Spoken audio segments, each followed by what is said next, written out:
Thank you for downloading this podcast from the British Theatre Guide. For more information about British Theatre Guide, please visit britishtheatreguide.info. In this episode, we are featuring two very different solo shows which can be seen at the 2025 Edinburgh Festival Fringe, the performers of which happen to be partners in real life. Thom Tuck first played the titular 100-year-old clown, whose life story takes audiences through some of the major events of the 20th century in Justin Butcher's Scaramouche Jones in 2004, taking it to Edinburgh the following year. He took it back to Edinburgh 10 years later in 2015, and now, 10 years on from that, he is playing the part again. His partner, Jenny Ryan, is best known as the Vixen on TV quiz programme The Chase, but her show is a musical comedy show called Björn Yesterday that unpacks her theory that ABBA never existed. I spoke to them both together almost halfway through the 2025 Edinburgh Fringe. What's the atmosphere like in Edinburgh at the moment between the Fringe and Oasis? It's you can definitely tell the difference. Yeah. Between the sets of punters. Have they got green hair or a bucket hat? It's not as extreme a conflict as I would have expected, though. There's a decent number of people in Oasis t-shirts coming to see shows and actually taking in the Fringe and taking it in the right spirit, which is it's really lovely actually to see that crossover. Yeah. It is not nearly as jarring as it could be. Yeah, so there is a bit of a crossover then. Well, I mean, I love Oasis, so, why shouldn't other people who are interested in the arts festival like Oasis? Yeah, it's fair enough. She prefers Blur, though, so... Yeah. Right, yeah, yeah. My girlfriend's the same. She was on Blur. Well, I think she prefers Pulp more, but out of the two of them. Makes sense. But you're both veterans of the Fringe, so how does it compare after its troubles of the last 5 years? How does it feel different? Is it getting back to normal? I would say in general and anecdotally, audiences are down a little bit, but people are as keen as ever to squeeze as much in. I think I'm not sure how we're going to solve the problem of particularly the cost of living here, which used to mean that people would come and spend 2, 3, 4 days at the Fringe taking in shows, and now they are coming in for the day, and so they can't see late shows, or they stretch the budget to one night, and it does mean that some shows become oversubscribed, and then the more fringe of the Fringe shows don't get the attention that they deserve, and that's pretty sad, because what I've always loved about Fringe is just the things that you pick up along the way, and the spur of the moment. Let's run into this one. This guy's flyer does really well for his own show. Let's go and have a look. Yeah. And you discover some real gems. You discover some not gems. But, but if you are there for a very short period of time and you're constrained by finances, you're not going to take those risks. No. And that's really not what the real spirit of the Fringe is. Well, I think the accommodation will sort itself out, because there's just been so many different pressures on it. COVID meant that the people who had sort of relied on renting out places for part of their income, that failed, so that the knock-on effect of they sold on to people who wanted to live there. The Edinburgh Council changing the law about how long you can have contracts for, so you can't put people in 11-month contracts, tenancies. And I think this will all sort of shake out in the end, but it's going to take a couple of years. Yeah. I remember there was a podcast I used to listen to about 10 years ago that was just on in the Fringe, and the presenter that I always said, you should book in threes. There should be one real banker that you know you're going to like, one that somebody's recommended, and one where you just stick a pin in the programme and take a chance on. But that depends on it being cheap enough to be able to take those chances, isn't it? Yeah. When I first came in 1999, we could show more than a fiver. Yeah, didn't exist. So you'd go to 3 shows a night just because you could. Yeah, why not? Yeah, but this is Ishra Productions. This is your own production company, isn't it, Jenny? It is, yes. Is it more difficult to produce a show now on the Fringe with the extra costs? So you really have to, put a lot of thought into what you're spending your money on. So I'm kind of hands off as a producer with the shows in my stable, including Tom's.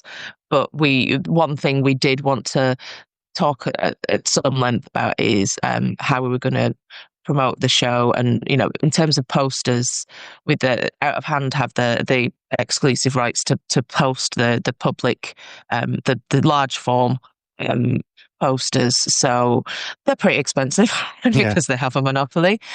So working out exactly how much we're going to spend on those things and what the impact is going to be in a town where you can easily get overwhelmed. So focusing on getting a really good design, something that stand out, and not overspending on it and not overwhelming people with it. So Tom decided he wanted one poster, but just in the right place. A big poster. And it's really in the right place. Yeah. It's mad to me that the brilliant design by William Stone is much, much cheaper than the placement of one poster. Yeah. That's insane. We do not value the arts and design. Yeah. Where is that one poster then? It's as you go through Potterow Port towards the Pleasance Stone. Right. Right by your venue. It's absolutely spot on, and you can't really miss it. There you go. And that poster is for Scaramouche Jones, which I missed you because I saw you in 2014. I saw the play, when it was Justin, the author, who was playing it. So you're doing it every 10 years. Is that right? Yes, I did it. I was cast in it in 2005, and in 2015 I thought it'd be funny to sort of re-examine it and see what I'm like 10 years closer to the age of the character. Yeah. Who's a 100-year-old clown. And am I 10 years more skilled? And here we are, another 10 years later, and I'm doing the same experiment. And it seems to me I am 10 years more skilled. So, it's going all right. I might even break 20 today. Yeah, lovely. When I look back at my review from 2014, and unfortunately I missed you, but I did put in my review that it was 2 days after we heard of the death of Robin Williams, which seemed strangely appropriate for this show about the death of a clown, basically. And so, do you want to explain what it is about?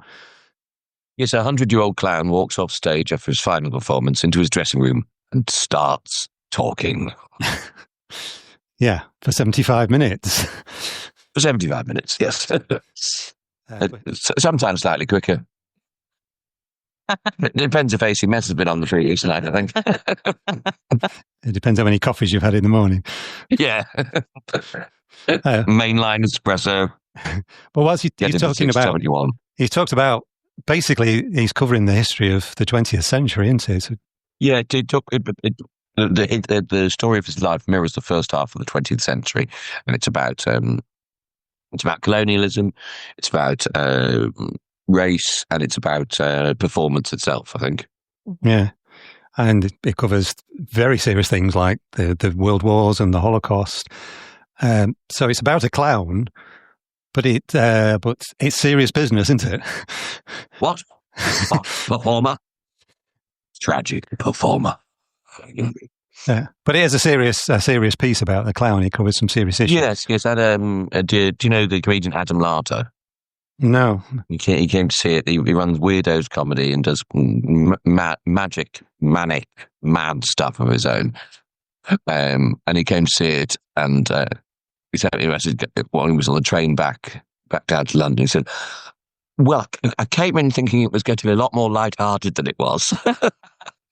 And one of the things I'm most pleased about being 10 years more skilled is being able to control the tone more, about allowing more moments of lightness within the bits that ostensibly are very serious.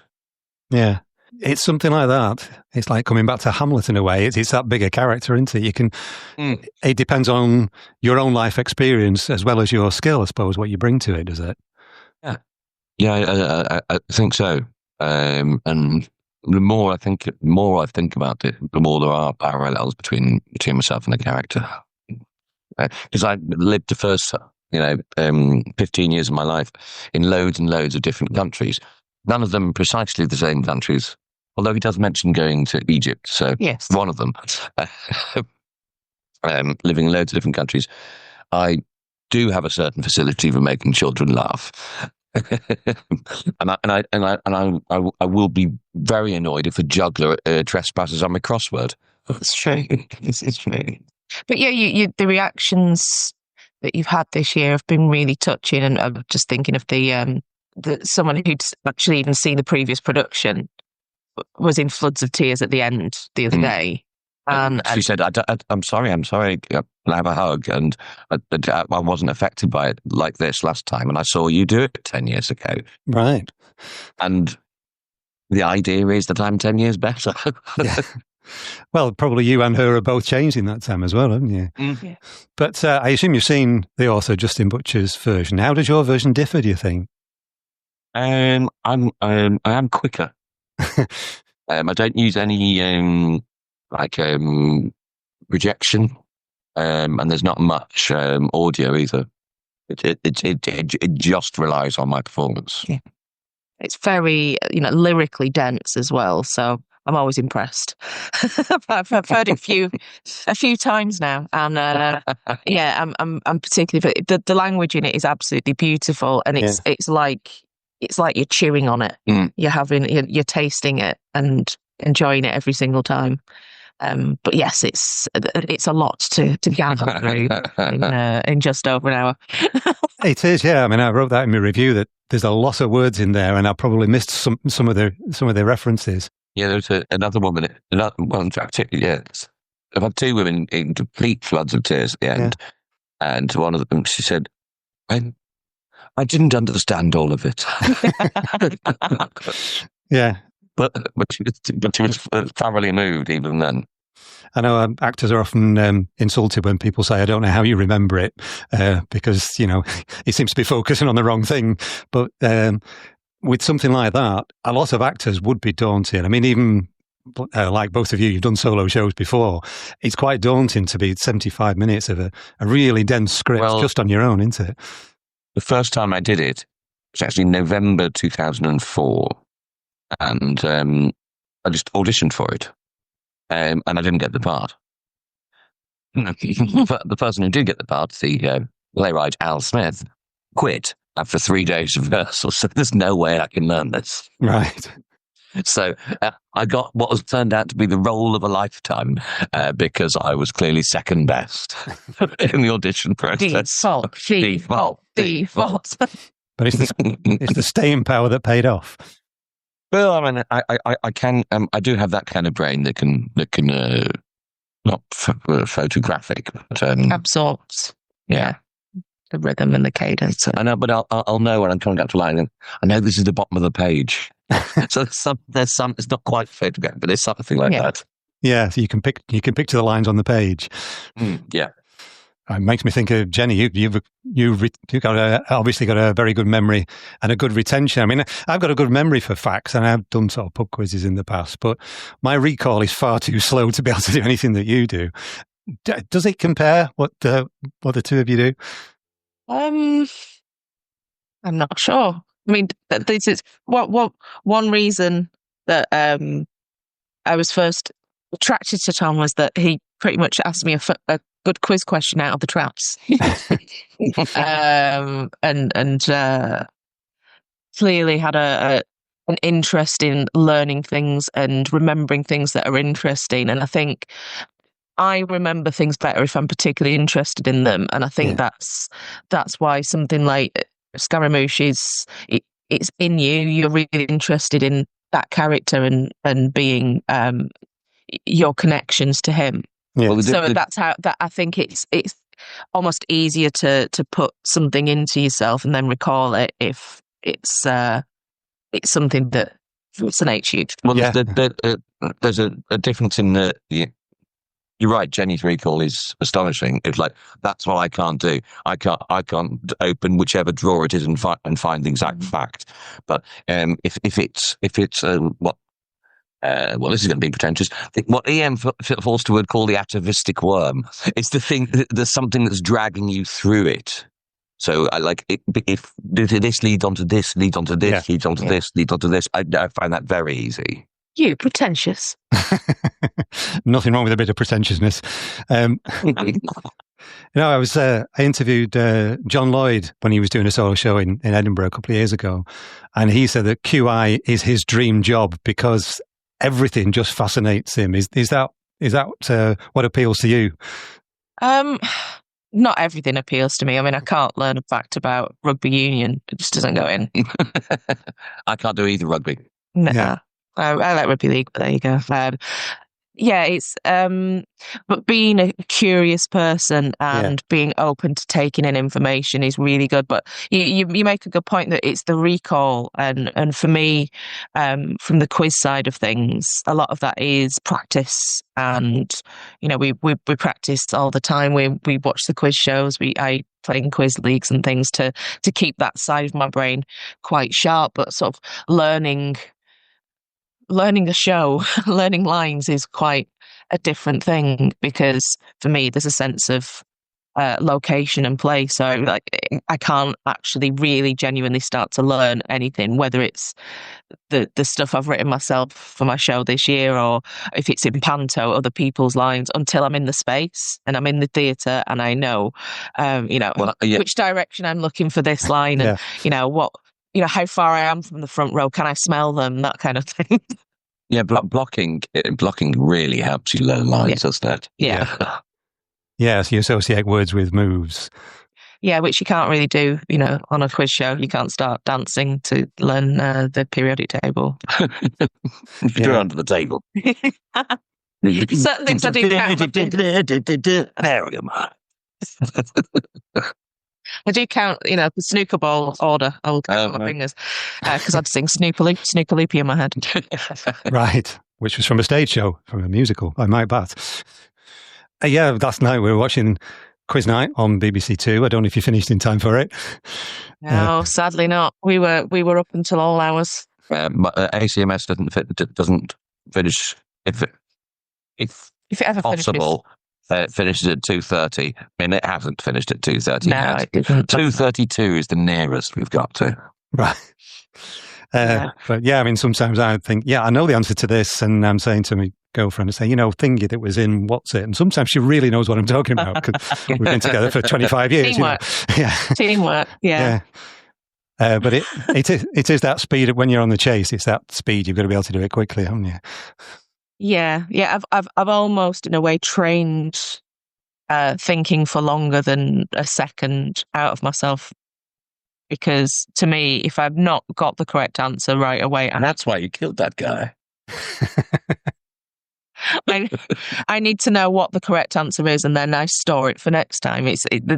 Because that final chase is very, very much honed to the recall side of things. You have to dismiss the question almost if you can't get to the fact. And sometimes I'll hear a question, I'll go, I know exactly who that is. I could give you their entire, list of TV and theatre credits. However, it's the name. I cannot remember his name now, so it has to go, and I have to process that in about half a second.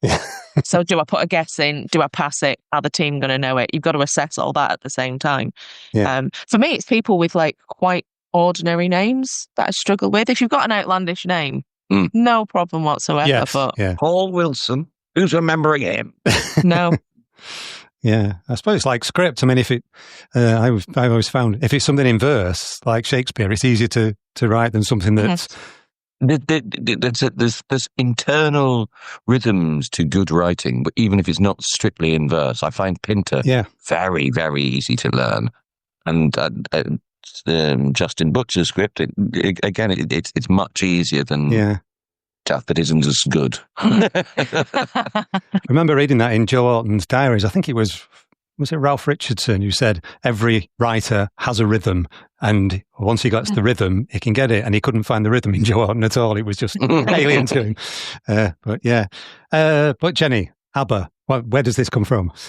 That's a good question. I've tried to dig back into it actually to pop into my show. But being fascinated with a band from my teenage years, it's something myself and my friends got into in common when we were quite, disparate people. Yeah. But it was just before the big ABBA comeback.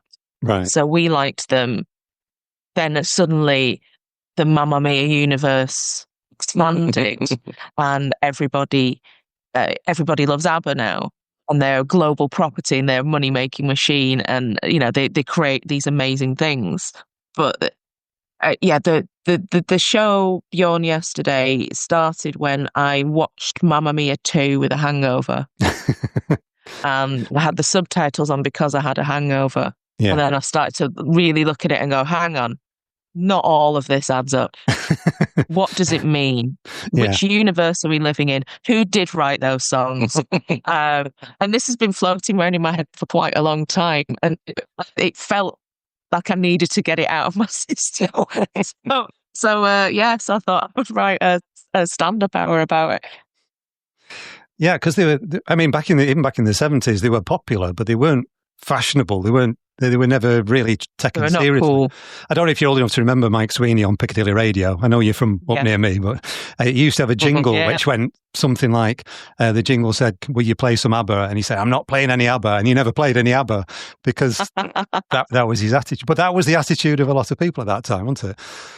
Yeah. They were, even in ABBA the movie, it's a 1977 film based around their Australian tour. Yeah. They're doing sort of lots of vox pops with people, and there's a lot of people like, well, they're a very clean cut band, so I let my kids listen to them. Absolutely. They're not cool, but they're a safe band, and that was sort of the thing. And when you look back and look at all the songs they wrote, the lyrics, the things they wrote about, there was a wide spread of things that they do. It's not like they're just doing ha ha ha love, dance, dance, dance. There's some dark stuff in there as well. Yeah. And so very. I think that I'd be doing all right if it wasn't for the nights. Wow. But so they even then, as you say, they were not cool, and then they crossed over into what I've termed in my show to the naff period. Yeah. The Alan Partridge days. Yes. Obviously became shorthand for the Naffist band, but sort of since around 97, 98, when they were putting together the musical Mamma Mia, there's been a reassessment, which is absolutely brilliant, because you see all of this, all this, wonderful melodic gorgeousness, the brilliant arrangements and the lyrics, considering they're not writing in their first language. Yeah. They're absolutely, they're wonderful. So there's so much to go at there. And whilst I can be a bit snarky about the movies and the plot holes and the weirdness of things, this all comes from a place of love, and it all comes from, what do we believe in? What do we choose to believe in? When ABBA broke up literally at the same time as I was being born. So they've never existed within my lifetime. Right. Okay. Have they ever existed? So have they ever existed? Really? It's philosophical, but with some singing. Well, your philosophy, didn't you do a degree in philosophy, Tom? Technically, I have an MA in mental philosophy from the University of Edinburgh, yes. Right. Well, because they changed the name of it the next year. Oh. It's just now MA philosophy. But they used to, because Edinburgh's such an old bastard institution, they still had the separation from the 1600s of physical philosophy and mental philosophy. Right. Whereas physical philosophy got broken down into all different branches of science. Mental philosophy just stayed mental philosophy for 300 years. Right. And how does Jenny's argument stand up to a philosopher? Well, meaning is use. To quote Wittgenstein, and if you find joy in something and you insist it doesn't exist, both can be true. Right. Okay. And that's essentially the conclusion that I come to. It doesn't really matter if you choose a track to believe in, as long as it's just joyful thing that's not doing any harm to anybody. Well, my own belief is that no one can construct an identity without believing in some lies. That is a necessity. Otherwise, the human mind would fall apart. There's too much. You must have some sticking plasters holding some nonsense together, so you can get on with thinking about some other thing. Well, we're not short of nonsense in public discourse these days, are we? So, very, very true. There's some interesting references I noticed in your press release. A name I haven't seen for a long time, Gillian McKeith, who I think she's the one that Dr. Ben Goldacre referred to as the awful poo lady, I seem to remember. Where does she come into this? That's about right. She makes a little guest appearance during my tour through the Mamma Mia universe. I actually did encounter her during my my time at Mamma Mia the Party. Right. So yeah, there's a little anecdote about Gillian there and what she gets up to, and she's out in public. She's vegan. Did you know? Is she? I found out that quickly. I sat down next to her and I found out within seconds. Well, that's the joke about vegans. How do you know somebody's a vegan? They'll tell you. And, yeah, immediately. I think Justin Morehouse does that joke, and he is a vegan. So, so you've done the full round of all the ABBA shows. You've done the Voyage and the Party and Mamma Mia. The only thing you got left to tick off is the museum. Yeah, we haven't been to Stockholm to ABBA the museum yet, and that is very much the next step on my journey. I think maybe as a little reward for completing Fringe, we'll go on. We'll have a Scandinavian trip. But everybody, I'm getting so many proper ABBA fans coming to the show who were coming out and saying, they enjoyed it, but have you been to the museum? You must go to the museum. Here's a video of us at the museum. Did you know this at the museum? Okay, all right, I am gonna go. You don't need to sell it to me. You can tell the ABBA fans when not spoiler alert, but ends on a sing along, and the ones that leap up out of their seats. Yeah. Yes, that's something else I picked up from the press release. Powerhouse vocals from the Karaoke Queen. Yes, it's a bit like that. Yeah, it's a lot of fun to see the bit of joy that ABBA's music still brings to people. There's a visceral physical reaction to some of the opening notes of some of the songs that.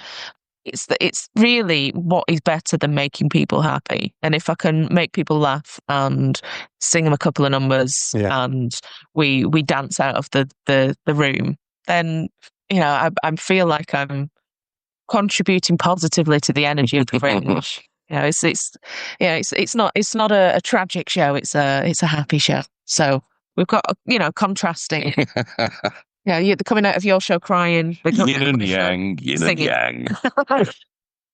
I was speaking yesterday to somebody who's adapted and directing a show based on a jukebox musical based on the songs of The Wedding Present. I don't know if you know the band, the Leeds band. I'd heard about this, yeah. Which sounds fascinating. That's more sort of my genre that I was growing up with than ABBA.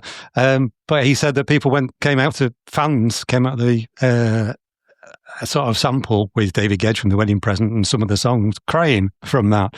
So it's the same sort of thing. People recognise the era, but the songs mean something new to them, I suppose, do they? Yeah. Yeah, there's so many different stories that I'm getting from people who are chatting afterwards. Even when I did my first preview, there's a chap there who came up running up at the end and saying, we've just been talking for 20 minutes about the first time we heard ABBA, and it's brought back all these memories. A guy stopped me in the street to tell me, an American guy who was just visiting because his son's in a show, and the family had gone back to the hotel. He grabbed me. It reminded me of when I came to the UK to study in 1981, and there were all these punks in an underpass. So we always took the long way around because we were scared of them, because we were from the Midwest. We didn't know what punks were. And one day we were brave and we walked through the underpass, and it turned out they were all listening to Waterloo. So we became friends with them, and that's how I got really into ABBA, and I made some new friends who are never. Everyone's got this little cultural resonance with, some of those songs have a meaning in time and place, and it doesn't matter when you hear them for the first time. They stick with you, and you sometimes don't know that you've heard them. The first time I heard some ABBA songs consciously, I didn't know I knew them, but I knew the lyrics. Yeah. Yeah. That's something about music, though. It can do that, can't it? It's more than just the song itself. It can take you back to when you were at college, or when you were growing up, or when you were sat in the park with your mates listening on the wireless. It can take you back to something. It brings back memories and feelings from the past, doesn't it? Yeah, I'm really interested in how they are using music in studies to do with memory, and it's very, very useful for people who are suffering with dementia, and it really does stimulate certain bits of the brain that other input does not. And I think that there is something really magical about music. Schopenhauer argued that without music, life would be a mistake. Yeah, I can't disagree with that. One of the two things that could be sublime, according to Schopenhauer, music and nature.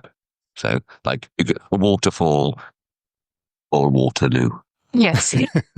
So, when you were studying Schopenhauer, what music were you listening to? Probably a lot of Dylan. Right. I'm quite a big Dylan fan. It's not for me. Sorry. It's all right. I appreciate how much you love him. So, yeah, for was it your Christmas present? I bought you a ticket to see Dylan at the Royal Albert Hall. As a present to myself, I didn't buy myself one. You just bought the one, yes. Sent him on his phone. I had a lovely old man. No, it's not quite for me. No. He looked like he was having fun. Last 2 times I've seen him. First time, really not. 2006 or 7 in Newcastle in Ormodome or whatever it's called. He looked miserable the entire time. And the last 2 times I've seen him, Hyde Park and Royal Albert Hall, he looked like he was having fun. Yeah. That makes a difference. Yeah. So what if ABBA were no longer in existence from when you were born? What were you listening to growing up then, Jenny? I was very much subject to my mum's influences. And weirdly enough, so many people of pretty much exactly my age, born in the early 80s, were brought up on the Beatles, but I never really had a Beatles phase as a kid. My mum was, Bowie and Simon and Garfunkel and The Cure, so quite diverse music, but just anything after the Beatles, really. So I feel like I've discovered them quite a lot older than other people. And then really the first music I properly got into for myself was Britpop. So, right. Yeah, Blur and Pulp were my faves. Moved to Oasis, that sort of thing. But that was sort of the first stuff I was buying with my own money was, Manic Street Preachers and Portishead and Part Life was a very treasured album for me. Well, the first album I bought with my own money was Queen Greatest Hits 2. Oh, great. Well, there you go. Oh, yeah. Well, Queen. I think every kid has a Queen phase now, and I definitely had a Queen phase, but that's because my mum loved Queen as well, so she'd stick Night at the Opera on, and we'd dance around the house. Yeah, and quite a few of those bands that you mentioned are back. Yeah, in one form or another, they are back and recording new stuff on tour. Even Queen with Adam Lambert, if you get the chance to catch that, he's amazing. Yeah, I hadn't really considered him, and then I'm just flicking past on television one day and like, oh, he actually really got something here. He can actually do it, yes. Yeah, and it's not just a karaoke thing. It's a reinterpretation. Yeah. So they're 2 very different shows. Is there a crossover in audience who would come to both of those, do you think? Why should we buy a ticket for both? I mean, I'm trying to exit flyer crowds, but I'm not sure how Play About a Clown is going down with people who are looking to ABBA. Yeah, maybe not the mood, and also maybe not the mood to exit flyer your show when people are in floods of tears. Yeah. Maybe they need cheering up.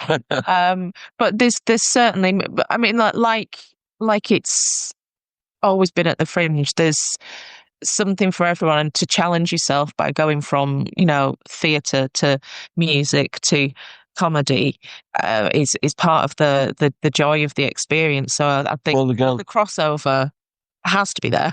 The girl who's running Brooks Bar, Yes. when she went to see, she said, I went to see two very difficult pieces of theatre, and I thought, I need something to palate cleanse.